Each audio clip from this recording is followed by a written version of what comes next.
Prince William's scheduled to serve as an usher at his friend the Duke of Westminster's wedding. Last year it was claimed that Harry had been snubbed from the wedding, but a source close to the Sussexes was at pains to explain to Page 6 that both Harry and Meghan had in fact received invitations, but had jointly decided to decline. It must sting that they weren't invited. Their constant fabrications about receiving invitations only reveal their disappointment at being excluded. Their actions only serve to portray them as petty and desperate. The Harkles continue to spin tales like Harry doesn't want to attend or Harry would go if William wasn't there. But with each story, the truth remains. Harry wasn't invited, and that decision lies solely with the event hosts. Harry's lack of respect from his former circle stems from his own choices, unrelated to the royal family. In aristocratic circles, discretion's valued. There's an unspoken rule of silence, and it's evident that they're disenchanted with Harry. His conduct horrifies them, leading to a complete disassociation from him and his wife.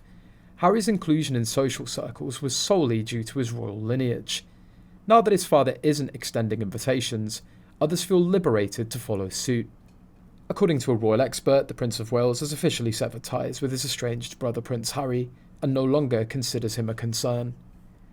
Last weekend, Harry, accompanied by his wife Meghan Markle, embarked on a 3-day trip to Nigeria to advocate for mental health support for soldiers and empower youth. While some regarded Harry and Meghan's unofficial royal tour as a triumph, with speculation arising that certain members of the royal family, particularly Prince William, felt uneasy about the journey, royal commentator Jenny Bond refuted such notions. She firmly asserted that Harry's the least of William's worries. She told Times Radio, "I think as far as William's concerned, Harry really doesn't exist. William has enough pressure on his heart and his head, with his wife, the Princess of Wales, and her ongoing cancer treatment, and his father, King Charles, his job and his kids, that I don't think he's got any room in his soul to worry about his estranged brother. I think William has disowned Harry." Royal expert Tom Quinn has suggested the Prince of Wales isn't happy with the couple. Speaking to the Mirror, he claimed, "William's absolutely furious and determined to find a way to stop this happening in the future. Charles is said to be angrier than anyone has ever seen him."